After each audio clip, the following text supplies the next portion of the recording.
because we are absolutely terrified of China going over to Greenland and saying, "Hey." Welcome back to Talk for Ukraine. I'm Christoph Müller. Our today's guest is OSINT expert Ryan McBeth, who joins me to expose China's Arctic chess moves, Europe's defense blind spots, and why NATO urgently needs Ukraine. Let's get straight to the point. Thank you so much for inviting me, man. It's great to be here. Fine. Ryan, first I would like to focus on the NATO summit, which just went to an end in Ankara. There are some people in Germany afraid, or some are even happy, that this could probably become the beginning of the end of NATO. How do you see it? I mean, it was. Well, Yeah. I mean, those are words people can say. Look, I can tell you that NATO provides such incredible advantages for the United States, not just in basing, but in technology sharing, in standardization. And I can take a cartridge from one NATO rifle and put it into another. Even the radio phonetic alphabet is exactly the same. In fact, the reason we say the word niner is because of Germany. It's because you can't say nine on the radio, it means no. So we say niner. So just the Minor. standardization I didn't of know that. all of these systems and interoperability is just so crucial to warfighting that I don't see why we would ever give that capability up.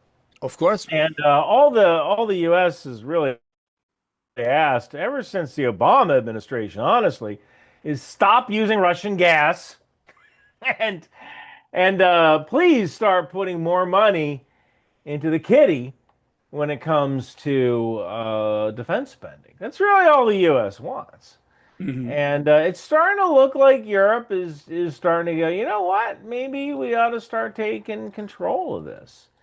And so I can kind of only see good things that come out of our relationship with NATO. Yeah, this is interesting what you're saying, because you just hinted on a fact that we here in Europe, we have been really for a long time, we have been free riders on the NATO security provided by the United States of America on the top of it. And I Well, was I'm not hinting. I mean, in some ways, no, not you, but the the when you look at capabilities, like it's kind of understandable that like European countries didn't necessarily develop long range strike, right?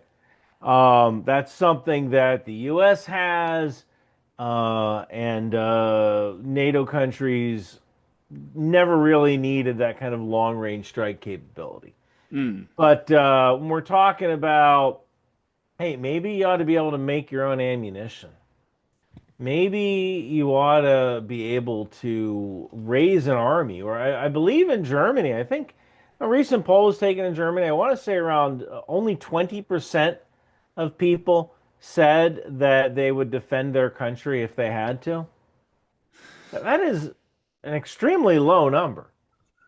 And when you take conscription, which the German army used to do, and you say, you know what, we're gonna stop this because we don't need this anymore. Well, all of those little moves kind of add up.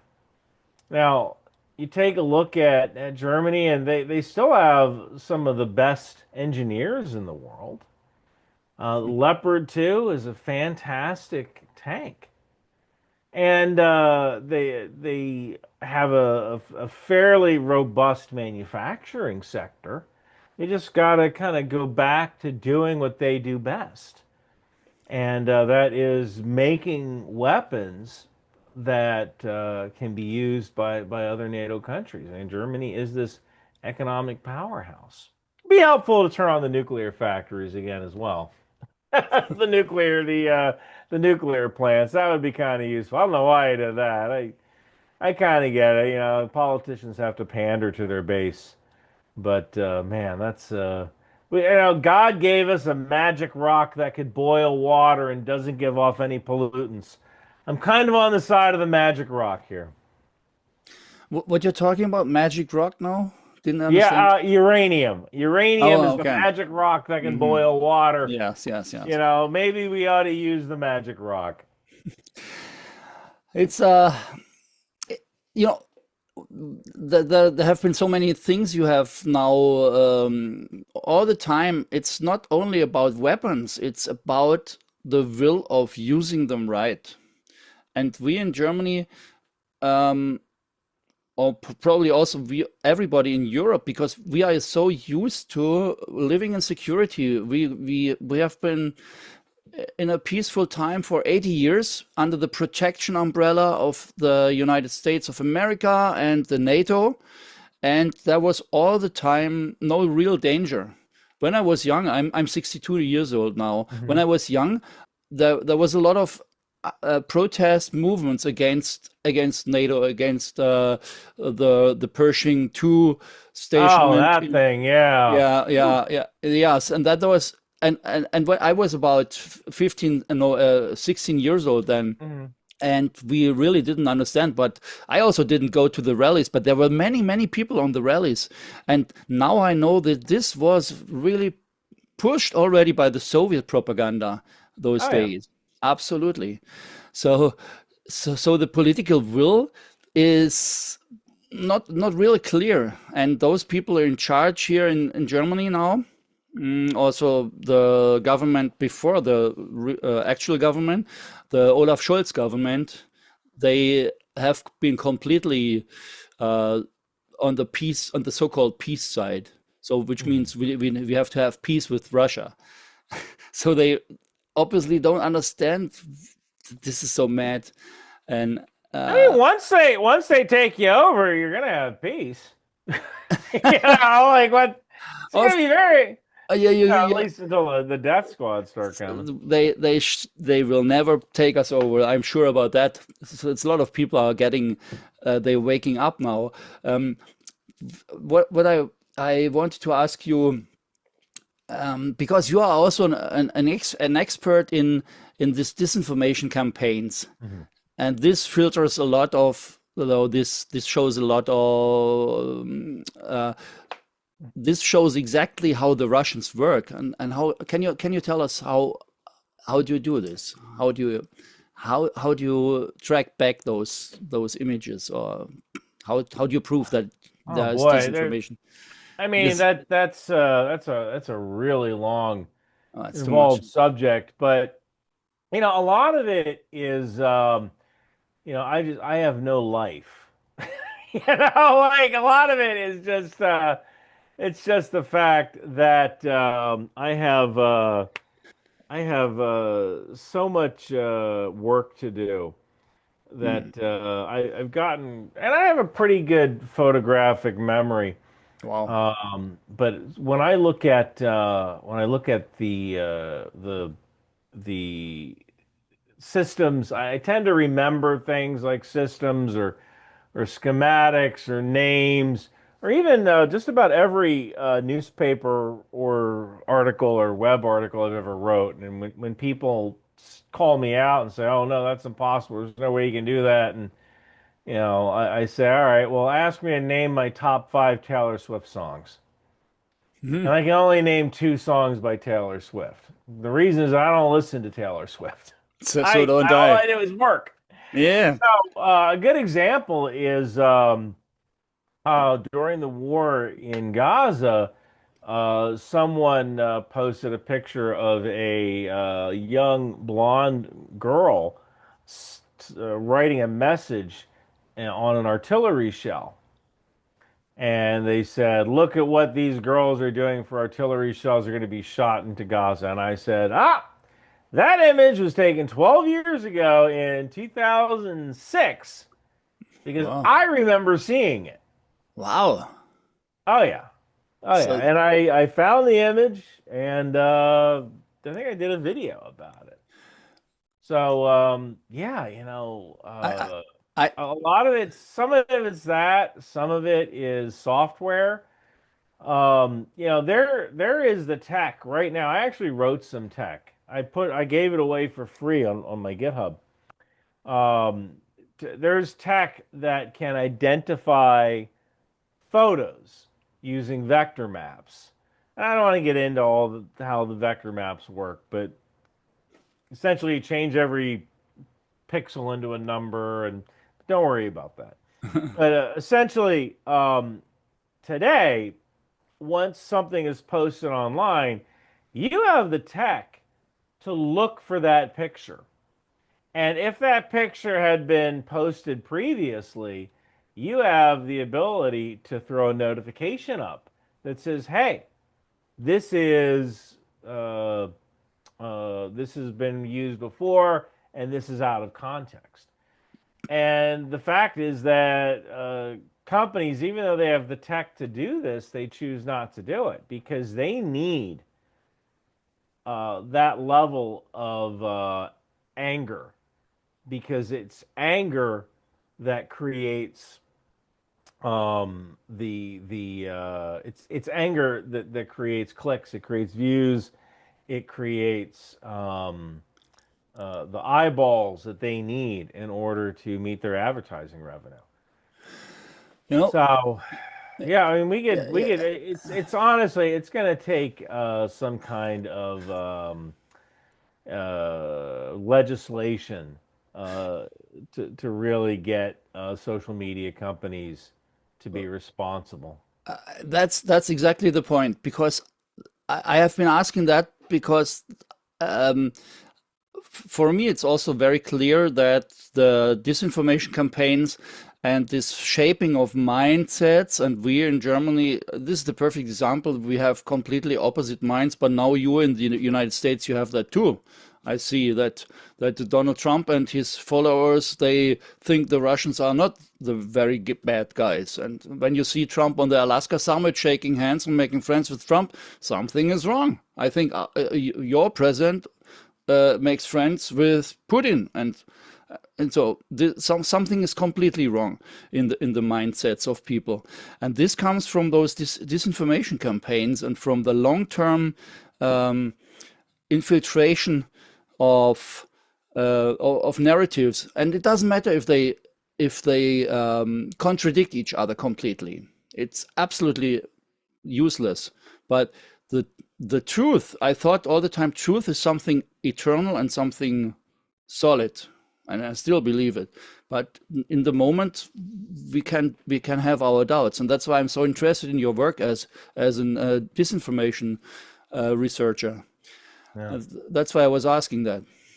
I don't think the president wants to be friends with Russia. I think his idea here is that Russia is a major supplier of raw industrial inputs. One good example is pig iron. And pig iron is a component that's used to make steel.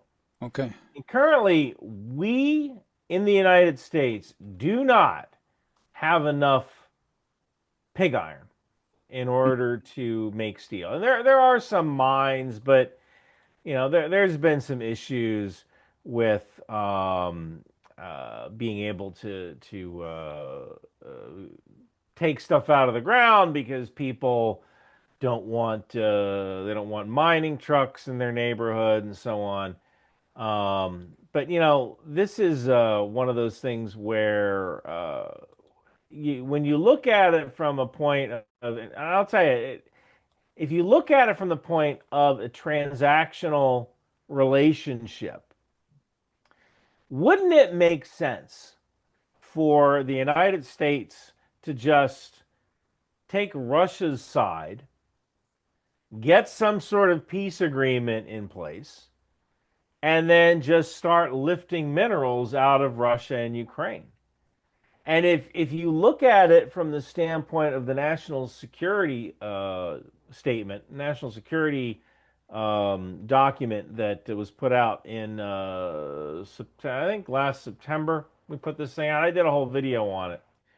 If you Mm. take a look Have a at look. that, then what we're doing makes absolute sense because we need to be the strongest, most powerful nation in the world. And as long as other nations are paying tribute to us, then you can go do whatever you want. Now, this is kind of conflated with another issue. People say that President Trump likes authoritarians. I think that in some ways he's kind of fascinated with authoritarians because um, it's what he wishes he had that kind of power in the sense that when he was a CEO, when he was running his own company, he could say, "Go do this thing," and people would jump up and go do that thing. And that he looks at authoritarian leaders and they can say, "Hey, go do this thing," and it gets done.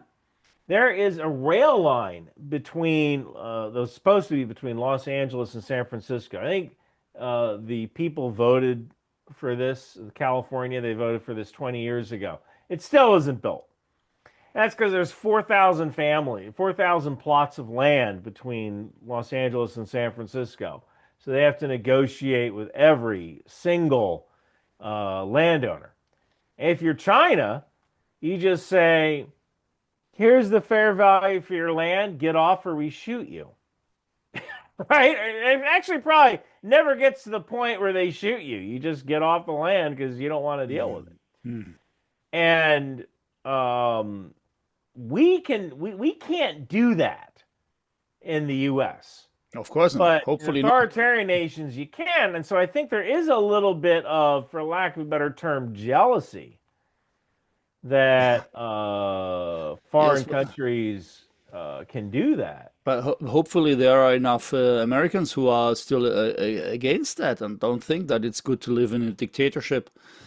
Well, Well, I mean, so again, it's one of those things where, one of the things the president's really good at is developing the cult of personality. There are a lot of people who were justifiably upset at the way they were treated, or the way people kind of felt about them, and they weren't listened to. And the president kind of seemed like the guy that would solve your problems. He would listen to you and you say, "Hey, my grocery bill is high," or, "Hey, I don't like the idea that my girls have to change in a locker room with boys because someone has an agenda." And he seemed like the guy that would fix all that. And he fixed some of that, but he also like did a bunch of other things, like say, "Hey, let's take Greenland." So I guess you gotta yeah, take the good with the bad here, yeah, right? And that's actually kind of the other funny thing. When it actually makes perfect sense that the United States should occupy Greenland, or turn Greenland into a territory, because we are absolutely terrified of China going over to Greenland and saying, "Hey, would you like to take out a loan to improve this airfield?" And yeah. Greenland goes, "Oh, we would love to do that." And China says, "Okay, but we're writing this little clause in here that if you can't pay us back, we get the airfield." That's how And they do it. Yeah. that's how you end up with Chinese fighters right next to America. And we're never going to allow that to happen. Of course not. But the that's interesting what you say now, because I never thought about that, that the Chinese would go on to Greenland that way. But Oh, yeah. Greenland is part of NATO. We started our talk with NATO, and NATO is a security alliance which has been created after the Second World War. And it was a very useful security alliance, and still is. So I'd like to ask you, did Trump understand what NATO is for? I think he certainly understands what it's for. I just think that after you have advisors telling him stuff like, "Hey, we need to secure Greenland from the Chinese threat."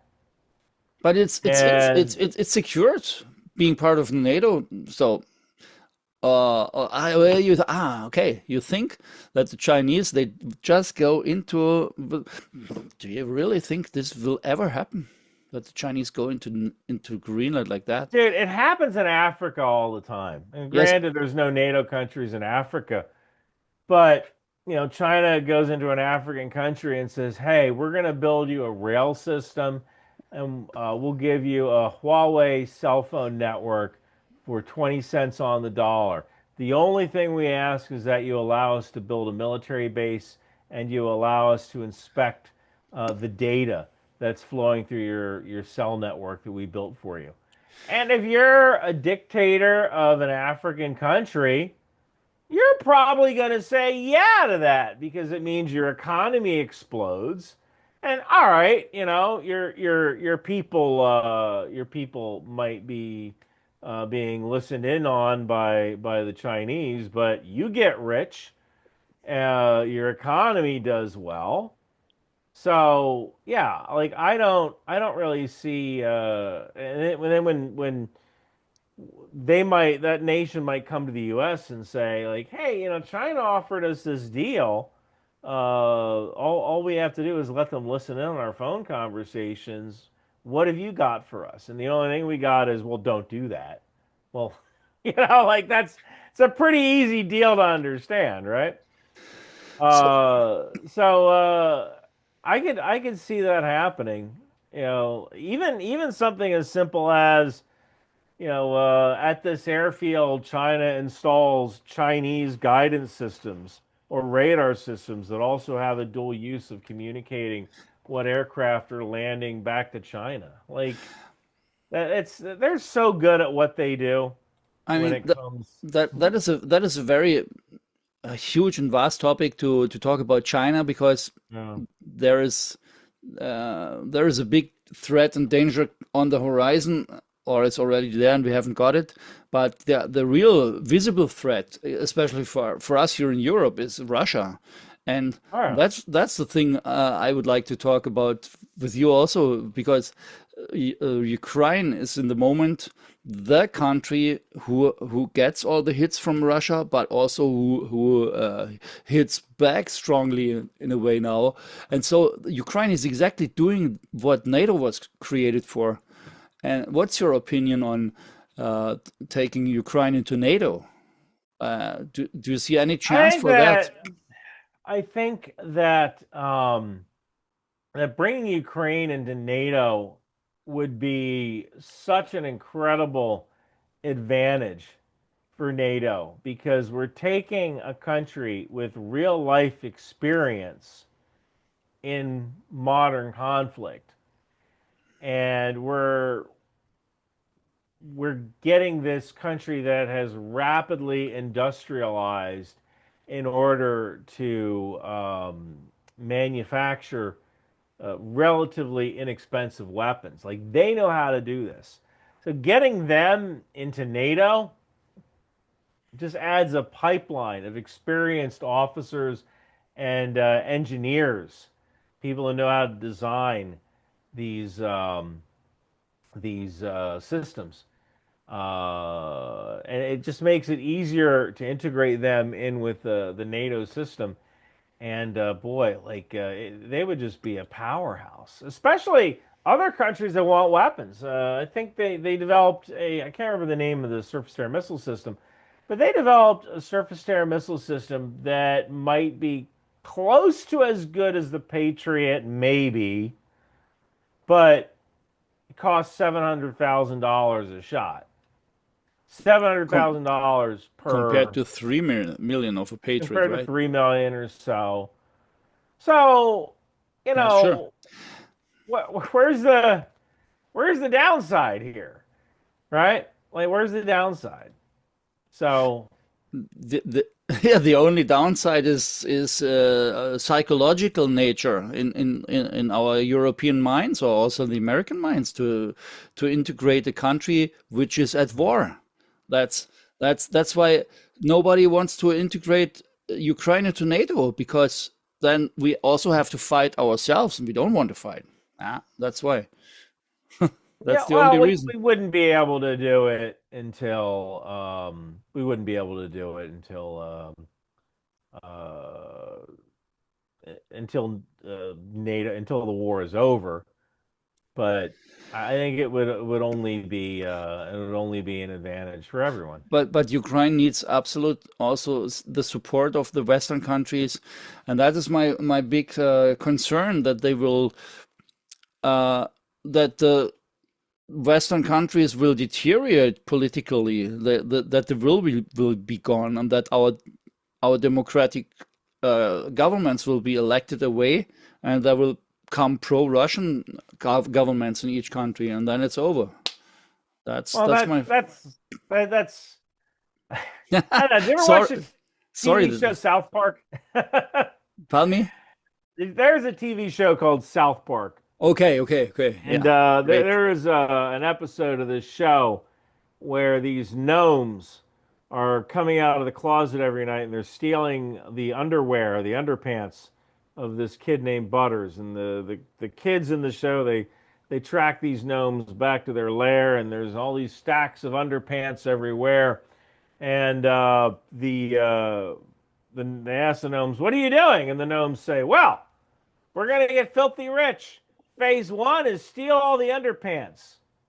Phase two," and there's a big question mark on their little board, and then phase three is profit, right? And when you look at like the kind of the logic behind, like, oh well, this country becomes pro Russia, and this and this and that. There's 32 nations inside of NATO. It's going to take a hell of a lot for that to happen. I'd actually be more worried about the birth rate of European countries. Oh yeah, that's another And issue. I mean, I got no problem with Islam, but like, maybe you gotta let fewer Mhm. refugees in, you Of know. course, of course, and Um, you know, those rightish parties, they have absolutely a lot of issues, and that's a big problem, of course, because I already said to an AFD guy I know really well. I told to him, you know, you have a lot of things in your program I like actually, but the only thing I don't like is that you are pro-Russian, because 20 years ago, I thought also Russia could become a democratic country. I thought that because I was young, I had no idea, no experience. I told my daddy, my father, no, it was 30 years ago already. 19, yeah, well, 1991 when the Soviet Union collapsed. yeah.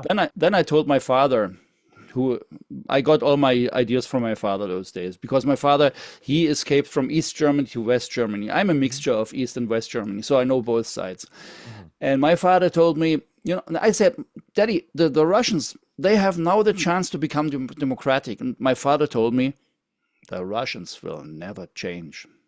I said, no, Daddy, this is not true. This give the chance. Everybody can have the chance. But when I see how the Russians mess up their chances, how they screw everything, so now I have also this opinion: the Russians will never change, and that's why we have to go back to George F. Kennan, your fantastic diplomat under the Truman administration. He was the mastermind of NATO and of the Marshall Plan to build up Europe again, to this to beat Russia economically, not militarily, but with economics, and Yeah. that's how it came out.